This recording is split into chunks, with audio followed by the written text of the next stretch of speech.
Okay, what was the last topic? Distribution and different factors that affect on distribution. Okay, कौन से factor थे?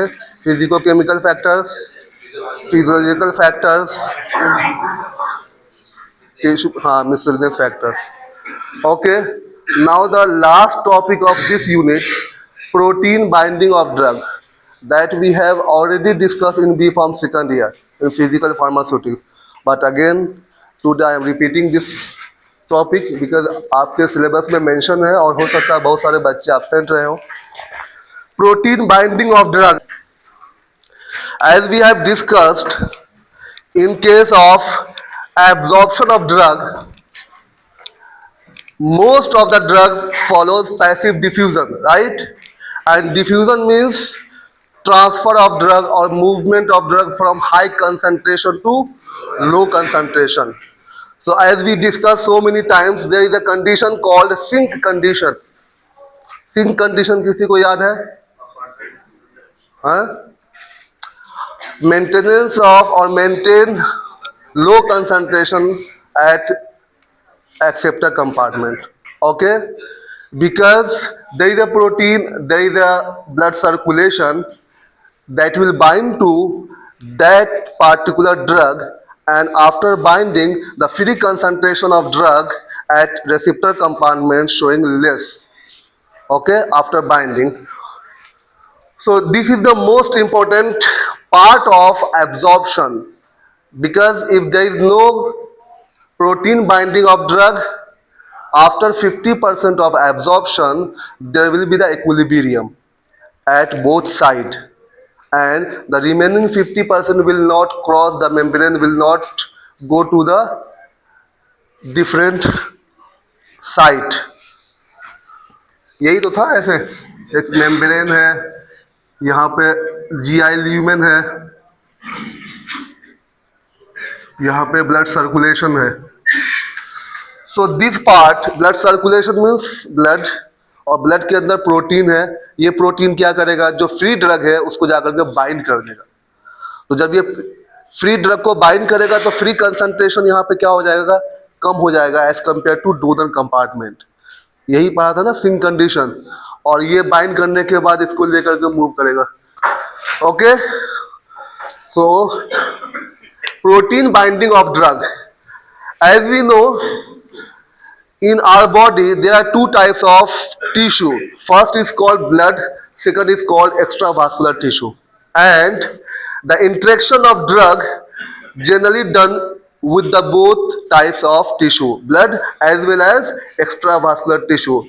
Out of these two, the most important is complex formation with the protein or blood component. Okay, as you see in this figure, simple figure है, आप देख लो. Blood drug binding to blood component. For example, अगर आपने कोई medicine लिया, कोई drug खाया, तो ये कहाँ जाएगा? ब्लड सर्कुलेशन में गया. Blood cells plus drug, it will bind and form a complex.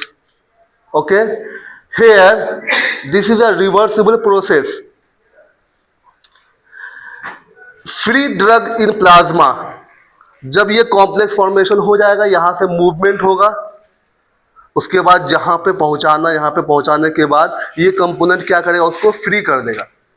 वापस से ये आएगा एज ए कैरियर, फिर से दूसरे पार्ट को बाइंड करेगा, फिर से इसको मूव करा करके दूसरे साइड पे ले जाएगा. ये प्रोसेस कंटिन्यू चलता रहेगा जब तक कि ये जो कंसंट्रेशन है ड्रग की, ये खत्म ना हो जाए.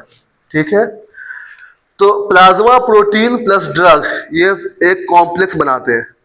ठीक है, और उसको दूसरे साइड में ले जाने के बाद वहाँ पे फ्री करते हैं. वापस से ये प्रोटीन आते हैं अपने पुराने साइट पे, वहाँ पे और भी अगर अवेलेबल है ड्रग उसके साथ बाइंड करते हैं, और ये प्रोसेस कंटिन्यू चलता है. ये सेम प्रोसेस आपके टिश्यू में भी हो रहा है. ये कहाँ पे हो रहा है? प्लाज्मा में. या ये कहाँ पे हो रहा है? टिश्यू में हो रहा है. ओके, सेम प्रोसेस है. टिश्यू के साइड पे जाकर के वो एक्शन करेगा, वो अपने बाइंड करेगा, उसके बाद फिर ये दूसरे साइड पे जाएगा जहाँ पे रिसेप्टर है, वहाँ पे उसको फ्री करके रिसेप्टर पे बाइंड करेगा, और फिर ये अभी जो भी एक्शन शो करेगा. तो जब ये बाइंड करेगा रिसेप्टर पे, कौन सा एक्शन शो करेगा? Pharmacological response. ये लिखा हुआ यहाँ पे फार्माकोलॉजिकल रिस्पॉन्स। रिसेप्टर पर बाइंड करने के बाद ही तो एक्शन शो करता है ना, ठीक है। सिमिलरली लीवर के कंडीशन में देख लीजिए, लीवर में क्या होता है? मेटाबॉलिज्म होता है मैक्सिमम ड्रग का, right. So protein plus drug, it will form a complex and with the help of enzyme, liver में बहुत सारे इंजाइम है, मेटाबोलाइजिंग इंजाइम जो मेटाबोलाइट करते हैं, उस इंजाइम के हेल्प से ये क्या होगा? मेटाबोलाइट बनेगा। किसका बनेगा? ड्रग का। जब मेटाबोलाइट बन गया, ये एक्सक्रीशन के थ्रू और डिफरेंट एक्सक्रीशन के थ्रू बॉडी से रिमूव हो जाएगा, है ना। लीवर में क्या होता है? बायो ट्रांसफॉर्मेशन या मेटाबॉलिज्म, ओके। मोस्टली क्या होता है? एक्टिव फॉर्म से इनएक्टिव फॉर्म में कन्वर्ट होता है मोस्टली, लेकिन उल्टा भी होता है, ठीक है। सो किडनी में भी यही कंडीशन है। किडनी में कोई ड्रग है, उसके बाद कैरियर है, इसके साथ बाइंड किया और फिर ये बाइंड करने के बाद फ्री किया दूसरे साइड पे, उसको बोलते हैं active secretion. Active means with the help of carrier, with the help of energy, okay. Free हो गया जब ये, तो ये सिक्रिएशन के थ्रू दोबारा से निकल गया। ये बाइंडिंग जो है आपके हर पार्ट में हो रहा है, blood component, tissue, liver, kidney, okay. इन सब में जो आपके सिलेबस में पढ़ना है वो क्या है? बाइंडिंग विद द प्रोटीन और binding with the blood component.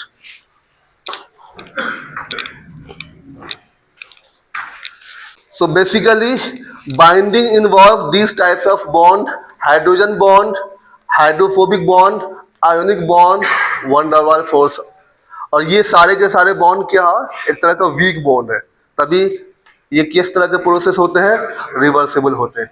कभी कभी अगर कोवैलेंट बॉन्डिंग के साथ अगर इसने कॉम्प्लेक्स बना लिया जो स्ट्रॉन्ग बॉन्ड है, तो ये क्या करेगा? जब ये बॉन्ड बन गया, ये रिवर्सिबल नहीं है, इरिवर्सिबल है। इसका मतलब एक बार कॉम्प्लेक्स बन गया, अब वो रिलीज नहीं हो रहा, तो ये क्या करेगा?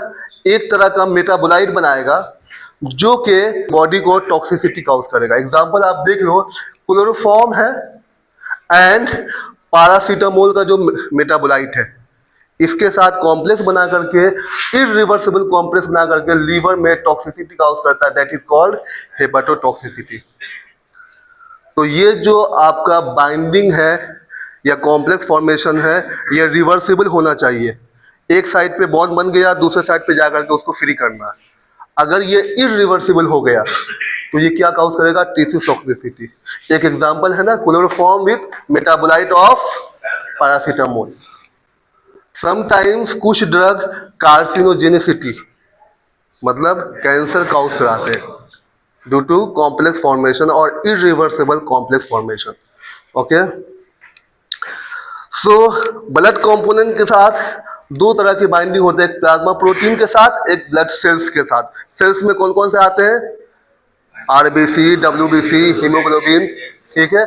इसमें जो आपको पढ़ने आपके सिलेबस में वो है प्लाज्मा प्रोटीन, ओके। उसी तरह एक्स्ट्रा वास्कुलर टिश्यू में भी प्रोटीन होते हैं, फैट होते हैं, बोन्स होते हैं, उनके साथ भी कॉम्प्लेक्स बनाते हैं। लेकिन जो आपके सिलेबस में है वो सिर्फ और सिर्फ प्लाज्मा प्रोटीन ड्रग बाइंडिंग।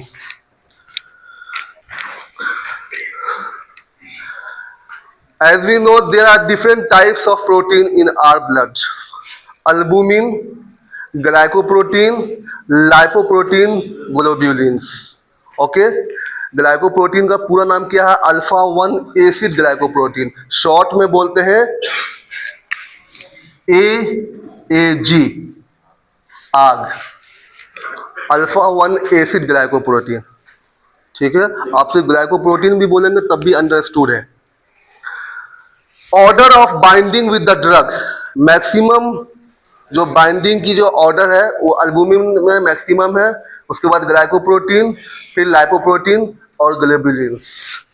ये एक टेबल है जिसमें ये मेंशन है कि जितने टाइप के प्रोटीन है उसकी मोलिकुलर वेट कितनी है, उसकी बॉडी में कंसंट्रेशन कितनी है और किस टाइप के ड्रग है जो उससे बाइंड करते हैं। फॉर एग्जाम्पल अल्बुमिन, पूरा नाम क्या है? Human serum albumin. इसकी कंसंट्रेशन है 3.5 से 5% के ग्राम में। मोलिकुलर वेट है 65,000 और almost all types of drug will bind to albumin, चाहे वो एसिडिक ड्रग हो या बेसिक ड्रग हो, ये सारे ड्रग को बाइंड करते हैं। ओके। सेकंड है आग, अल्फा 1 एसिड ग्लाइकोप्रोटीन। इसकी कंसंट्रेशन इसके कंपेयर में बहुत कम है, 0.04 और 0.1, बहुत कम है। ओके। मोलिकुलर वेट भी इसके कंपेयर में कम है और इसमें mostly basic drug like lidocaine, quinidine, imipramine, ये सारे के सारे बाइंड करते हैं किस पे? ग्लाइकोप्रोटीन पे। ओके। थर्ड है लाइपोप्रोटीन। इसकी कंसंट्रेशन वेरिएबल होती है और इसमें भी मोस्टली बेसिक और लाइपोफिलिक ड्रग लाइक क्लोरप्रोमाजिन, और भी बेसिक ड्रग होंगे, मैंने एक एग्जांपल मेंशन किया। इस तरह के ड्रग इस पे जाकर के बाइंड करते हैं।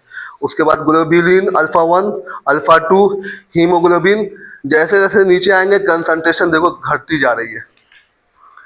हीमोग्लोबिन की कंसंट्रेशन होती है 11 to 6, मेल में थोड़ी ज्यादा होती है एज कंपेयर टू फीमेल में। आप लोगों ने देखा होगा नॉर्मल वैल्यू, ठीक है। जो आपके अल्फा 2 ग्लोबुलिन है उसमें ADEK, ये फैट सोलुबल विटामिन है, वो जाकर के बाइंड करते हैं किस पे? अल्फा 2 ग्लोबुलिन पे। ओके। तो ये हो गए डिफरेंट टाइप्स के प्रोटीन अलॉन्ग विथ किस तरह के ड्रग उस पे जाकर के बाइंड करेंगे। ब्लड सेल्स के भी कुछ हैं यहाँ पे एग्जांपल, जो कि आपके सिलेबस में मेंशन है नहीं, तो इसको पढ़ने की जरूरत है नहीं। अब now the factors that effect protein binding. आपको हर पार्ट में फैक्टर्स पढ़ने हैं। एब्जॉर्प्शन में भी आपने फैक्टर्स पढ़े हैं, physico chemical factor, physiological factor, pharmaceutical factor. Distribution में भी आपने फैक्टर पढ़े हैं, physico chemical factor, physiological factor, organ tissue, है ना, बाइंडिंग और miscellaneous factor. Now protein drug binding में भी फैक्टर्स है। ओके। कोई भी क्वेश्चन अगर आएगा तो उसमें मान के चलो कि साथ में फैक्टर्स, कौन कौन से फैक्टर्स हैं, 2 इफेक्ट डालते हैं प्रोटीन ड्रग बाइंडिंग पे। यहां पे भी आप देख लीजिए, फर्स्ट फैक्टर जो रिलेटेड है वो ड्रग से, जो मेडिसिन आप खा रहे हैं उससे रिलेटेड है। उससे रिलेटेड जब भी होगा तब फिजिको केमिकल एक तो होगा ही, उसकी पीएच, लाइपोफिलिसिटी, पीकेए, ये सारे की सारे पार्टीशन कोफिशिएंट, ये किस में आते हैं? Physico chemical properties of the drug. Physico chemical properties of the body या पेशेंट नहीं हो सकता, वो फिजियोलॉजिकल फैक्टर्स हो जाएंगे, ठीक है। Total concentration of drug in the body, ठीक है। ड्रग से रिलेटेड कौन कौन से फैक्टर है? पहला physico chemical properties, second concentration of the drug. Second factor, चूंकि प्रोटीन की बात कर रहे हैं तो प्रोटीन से रिलेटेड है। इसमें भी क्या? Quantity of protein which is available for absorption और drug protein binding. Okay. Then physico chemical nature of the protein. देखो ड्रग की भी नेचर होती है कभी कभी प्रोटीनियस नेचर, तो उसकी भी फिजिको केमिकल प्रॉपर्टीज की बात कर रहे हैं, और अगर प्रोटीन है तो उसमें भी फिजिको केमिकल प्रॉपर्टीज होगी, है ना। Third, interaction between drug and protein, that means affinity between drug and protein. पहले इंडिविजुअल दोनों के फैक्टर्स हो गए, अब दोनों के बीच में affinity, interaction. Then drug drug interaction, body के अंदर होते हैं ना, एक ही साइट पे 2 ड्रग को बाइंड करनी है तो उसको बोलते हैं ड्रग ड्रग इंटरेक्शन। ओके।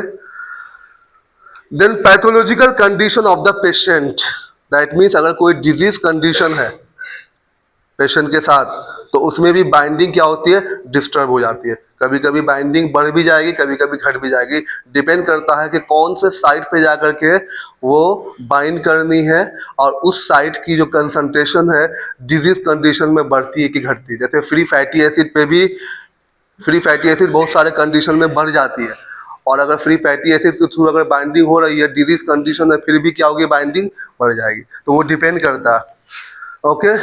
चलिए 1 बाय 1 इसको देखते हैं।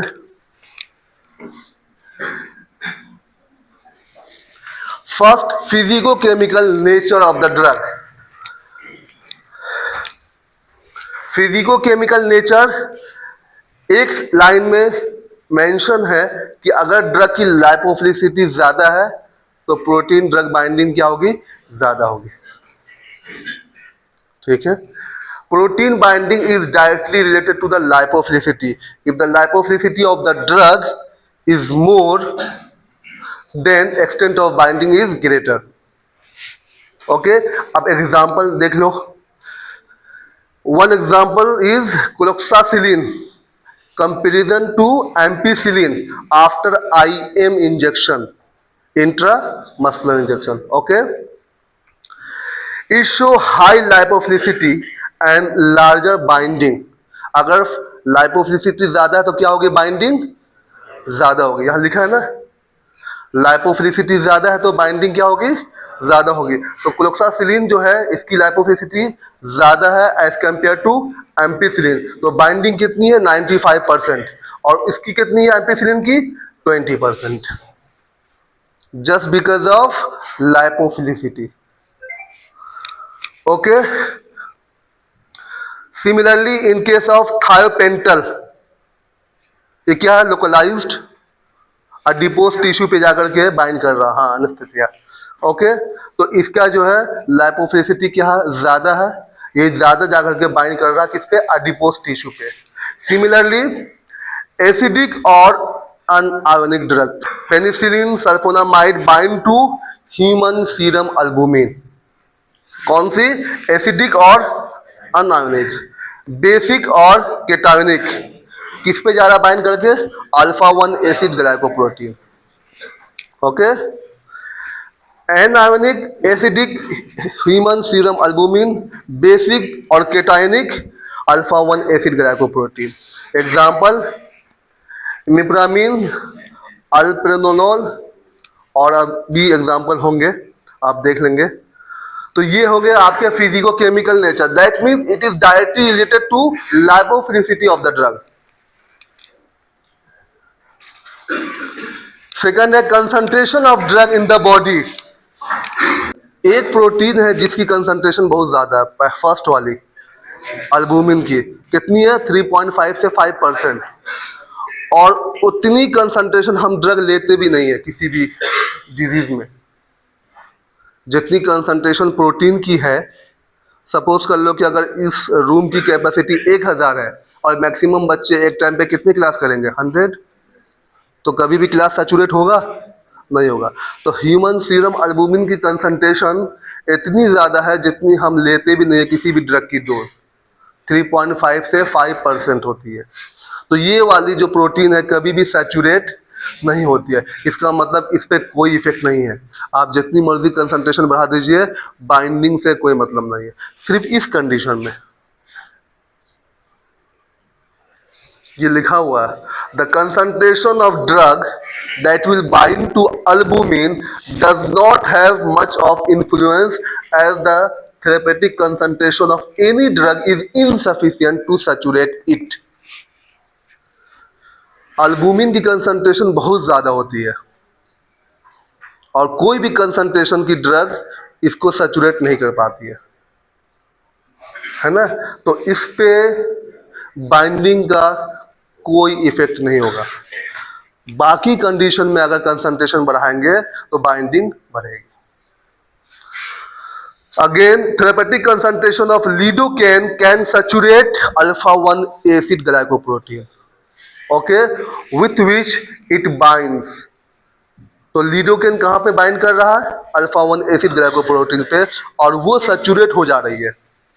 as the concentration of alpha 1 acid glycoprotein is much less as compared to human serum albumin. Okay, lidocaine अगर इस पे बाइंड कर रही है तो इसको सैचुरेट कर देगी। अगर कंसंट्रेशन बढ़ गया लिडोकेन का तो जो आपके बाइंडिंग साइट है या बाइंडिंग प्रोटीन है वो सैचुरेट हो जाएगी, वो खत्म हो जाएगी। लेकिन ह्यूमन सीरम अल्बुमिन का कंसंट्रेशन कभी भी कम नहीं होगा। Okay, so concentration of drug in the body में आपको ये चीजें मेंशन करनी है। देन ड्रग या protein tissue affinity, lidocaine have greater affinity for alpha 1 acid glycoprotein, यहाँ पे मेंशन है, as compare to human serum albumin. मतलब ये है कि लीडोकेन दोनों पे बाइंड कर रहे हैं, लेकिन ग्रेटर एफिनिटी किस पे शो कर रहा है? अल्फा 1 एसिड ग्लाइकोप्रोटीन पे। ओके, और चूंकि greater affinity alpha 1 acid glycoprotein पे है और इसकी कंसंट्रेशन सैचुरेट हो जा रही है, इसलिए इसकी कंसंट्रेशन बढ़ाने से उसके बाइंडिंग पे इफेक्ट पड़ेगा। लेकिन अगर सिर्फ इस पे बाइंड करता तो कोई इफेक्ट नहीं होता। सिमिलरली डाइजॉक्सिन कार्डियक ग्लाइकोसाइड है ना, किससे निकलता है ये? कार्डियक डिजिटलिस से। डिजिटलिस के दो होते हैं active constituent, digitoxin and digoxin. दोनों में क्या डिफरेंस है? ओएच का डिफरेंस है। चलो, और शुगर का। मेटाबॉलिज्म किस ऑर्गन से होते हैं? डाइजॉक्सिन किस ऑर्गन से मेटाबोलाइट होते हैं और डिजिटॉक्सिन किस ऑर्गन से मेटाबोलाइट होते हैं? ये भी डिफरेंस है, एक लीवर से होते हैं, एक किडनी से होते हैं। ठीक है, तो जो लीवर से हो रहे हैं, अगर लीवर डैमेज है और उनका मेटाबोलाइट भी लीवर से होना है, तो उस कंडीशन में आपको डोज को रिड्यूस करना पड़ेगा। लेकिन जो किडनी से हो रहे हैं और डैमेज है आपका लीवर, तो डोज को रिड्यूस करने की जरूरत नहीं है, क्योंकि किडनी तो नॉर्मल फंक्शन कर ही रहा ना प्रॉपर तरीके से। तो एक करते हैं लीवर से और एक करते हैं किडनी से। Okay, digoxin have greater affinity for कौन सा muscle? Cardiac muscle as compare to skeletal muscle और प्लाज्मा। ठीक है, इसका मतलब ये है कि ये प्लाज्मा पे भी बाइंड कर रहे हैं और स्केलेटल मसल पे भी बाइंड कर रहे हैं, लेकिन ग्रेटर एफिनिटी किस पे है? ये कार्डियक ग्लाइकोसाइड पे।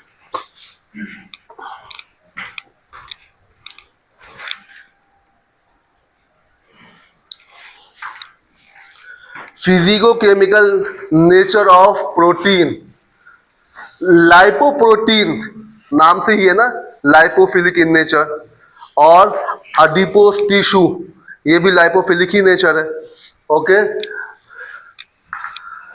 They have greater affinity for lipophilic drug. Lipoprotein नाम भी बता रहा, अडिपोस टिश्यू नाम ही बता रहा, इसमें क्या है? लिपिड की कंसंट्रेशन क्या है? ज्यादा है। Okay, physiological pH, it will determine the presence of cationic or anionic group on the albumin molecule to bind a variety of drug। अब ये जो फिजियोलॉजिकल पीएच है, बॉडी का जो पीएच है, उस पे डिपेंड करेगा कि जो अल्बुमिन की ये वाली ग्रुप एक्टिव है या ये वाली ग्रुप एक्टिव है। किस पे डिपेंड करेगा? बॉडी की पीएच पे। इसका मतलब यह है कि साइट ऑफ एक्शन, स्टोमक की बात करें, इंटेस्टाइन की बात करें, तो उस पे डिपेंड करेगा, फिजियोलॉजिकल पीएच पे डिपेंड करेगा। इसका मतलब अल्बुमिन पे दोनों चार्ज है, प्लस भी है माइनस भी है। कौन से एक्टिव होंगे ये डिपेंड करेगा पीएच ऑफ बॉडी या body organ. Concentration of protein, mostly all drug bind to albumin, पहले ही लिखा हुआ था ना, और इसकी कंसंट्रेशन क्या है? काफी हाई है, because it present at very high concentration as compare to other protein. ठीक है, number of binding site on the protein. अभी तो ये क्या? कंसंट्रेशन ऑन प्रोटीन, ये नंबर ऑफ बाइंडिंग साइट। अब एक प्रोटीन ले ले, उस पर कितनी नंबर है बाइंडिंग साइट के? ठीक है, और बाइंडिंग साइट में फिर कंपटीशन भी है कि नहीं है। Albumin has larger number of binding site because इसकी कंसंट्रेशन भी ज्यादा है, इसकी बाइंडिंग साइट भी ज्यादा है as compare to other protein, and it is high capacity binding component. High capacity binding component, तो इसकी कंसंट्रेशन भी मैक्सिमम और बाइंडिंग साइट भी मैक्सिमम अल्बुमिन की। और अल्बुमिन पे हर तरह के ड्रग बाइंड करते हैं, चाहे वो एसिडिक है या बेसिक है, हाइड्रोफिलिक है, लाइपोफिलिक है, सारे तरह के। डिस्प्लेसमेंट इंटरेक्शन, एक ड्रग दूसरे ड्रग को डिस्प्लेस कर दे, उसमें एक को बोलते हैं डिस्प्लेसर और दूसरे को बोलते हैं डिस्प्लेस्ड, है ना।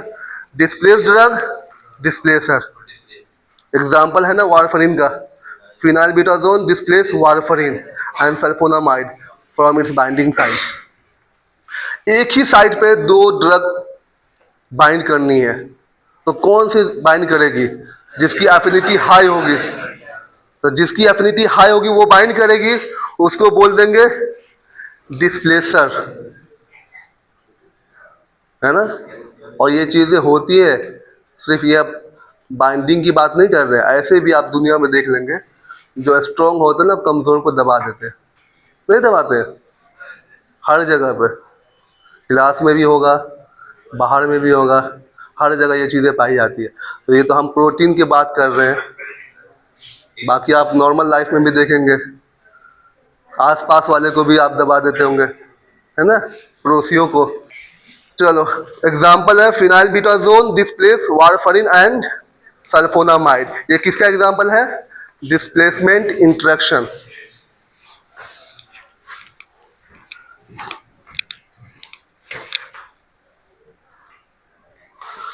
अब यहां पे जो हमने अभी बात की थी फ्री फैटी एसिड वाला example, competition between drug and drug, उसको बोलो डिस्प्लेसमेंट इंटरेक्शन। यहाँ पे competition between drug and normal body constituent, जो बॉडी कॉन्स्टिट्यूएंट है उसी के साथ कॉम्पिटिशन हो रहा है ड्रग का। For example free fatty acid, free fatty acid that will interact with the number of drug and that bind to human serum albumin। जो फ्री फैटी एसिड है ड्रग के साथ इंटरेक्ट करके कहाँ पे बाइंड कर रही है? अल्बुमिन पे। और फ्री फैटी एसिड की कंसंट्रेशन बढ़ जा रही है बहुत सारे कंडीशन में। फर्स्ट कंडीशन है फास्टिंग, रमजान का महीना आने वाला है, ठीक है, उसमें क्या बढ़ जाएगी? Free fatty acid. Pathological condition में डायबिटीज, एमआई और अल्कोहल एब्स्टिनेंस। अल्कोहल एब्स्टिनेंस का मतलब पता है क्या होता है? अल्कोहल को जब छोड़ते हैं तब आपके अंदर, बॉडी के अंदर फ्री फैटी एसिड की कंसंट्रेशन एकदम से हाई चली जाती है। ओके, इस कंडीशन में आप देख लीजिए दोनों एग्जाम्पल हैं। फर्स्ट एग्जाम्पल बाइंडिंग डिक्रीज कर जा रही है, किसकी? डायजेपाम की और प्रोपेनॉल की। और सेकंड कंडीशन में बाइंडिंग बढ़ जा रही है, किसकी? वारफरीन की। ठीक है, तो डिपेंड करता है कि ड्रग की जो है बाइंडिंग किस साइड पे हो रही है और क्या वो फ्री फैटी एसिड के साथ इंटरेक्ट कर रही है या नहीं कर रही है। ठीक है,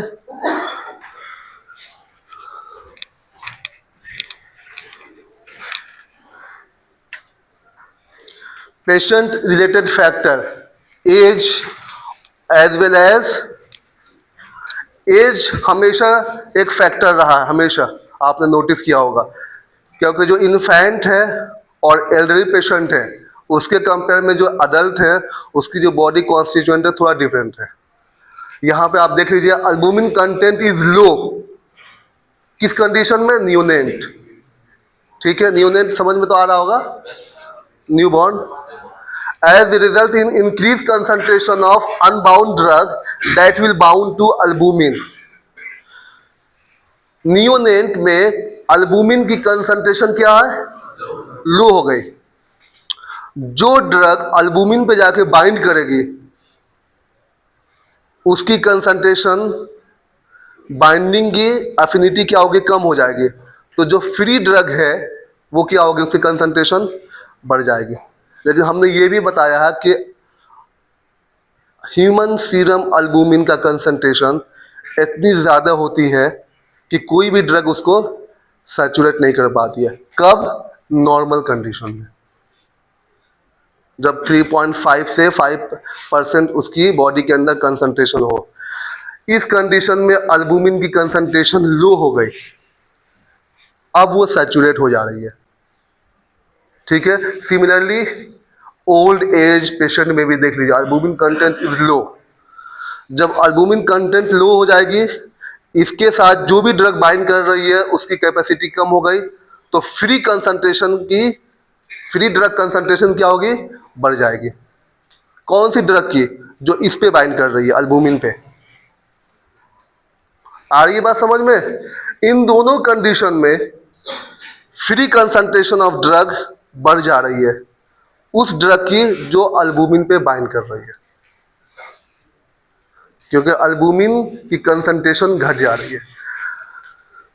अल्फा 1 एसिड ग्लाइकोप्रोटीन की कंसंट्रेशन बढ़ जा रही है किसमें? ओल्ड एज में। तो फ्री कंसंट्रेशन क्या होगी? घट जाएगी। कौन सी ड्रग की? जो ड्रग इस पे बाइंड कर रही है। आ रही है बात समझ में? अल्बुमिन का और alpha 1 acid glycoprotein old age में भी और बच्चों में भी अल्बुमिन कंसंट्रेशन क्या होती है? लो हो जाती है। तो फ्री कंसंट्रेशन क्या होगी? बढ़ जाएगी। एग्जाम्पल ये मेंशन है, फिनाइटोइन डायजेपाम, ठीक है। और अल्फा 1 एसिड ग्लाइकोप्रोटीन की कंसंट्रेशन बढ़ जाती है तो फ्री कंसंट्रेशन घट जाएगी।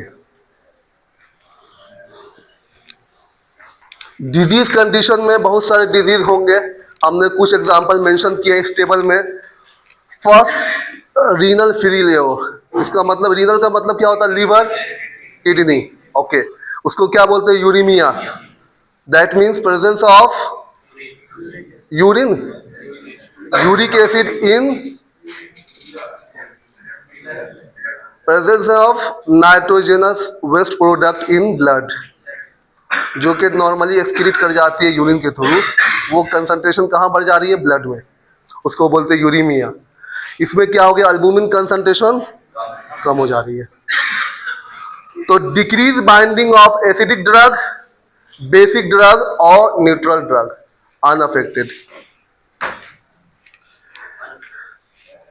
अल्बुमिन कंसंट्रेशन कम हो गई, ठीक।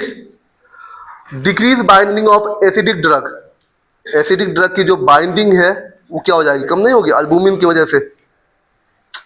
अल्बुमिन पे जो एसिडिक ड्रग बाइंड करेगा उसकी बाइंडिंग कैपेसिटी कम हो गई है, तो decrease binding of acidic drug, ठीक है। न्यूट्रल और बेसिक ड्रग आर अनअफेक्टेड। वो रीजन है कि न्यूट्रल और बेसिक ड्रग जिस पार्ट पे इफेक्ट कर रहा या बाइंड कर रहा वो पार्ट अभी भी नॉर्मल है, सिर्फ एसिडिक वाले पार्ट को ही ये डिस्टर्ब कर रहा, ठीक है।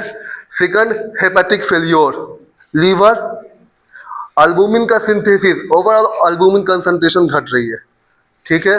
Decrease binding of acidic drug, binding of basic drug is normal और reduce depending on the alpha 1 acid glycoprotein, क्योंकि basic drug alpha 1 acid glycoprotein पे भी बाइंड करती है। तो अगर इसकी कंसंट्रेशन ठीक है तो इसका कोई फर्क नहीं पड़ेगा, अगर इसकी कंसंट्रेशन घट गई है तो ये रिड्यूस हो जाएगी। और एसिडिक ड्रग तो रिड्यूस हो गई ही just because of low albumin content. Last, inflammation condition. Inflammation किसमें किसमें होते हैं? Trauma, burn, infection. इसमें क्या होता है? अल्फा 1 एसिड ग्लाइकोप्रोटीन का कंसंट्रेशन बढ़ जा रहा है तो यहाँ पे क्या होंगे? बाइंडिंग बेसिक ड्रग की इंक्रीज कर जाएगी और न्यूट्रल और एसिडिक ड्रग अनअफेक्ट है। और भी एग्जांपल होंगे, बहुत सारे एग्जांपल होंगे, हमने कुछ ही एग्जांपल मेंशन किए हैं। यहाँ तक अगर किसी को कोई डाउट है आप पूछ सकते हैं, क्योंकि फिर यहाँ से चेंज हो जाएगा काइनेटिक्स ऑफ प्रोटीन बाइंडिंग, वो हम कल डिस्कस करेंगे। अगर यहाँ पे किसी को कुछ पूछना है तो आप पूछ सकते हैं।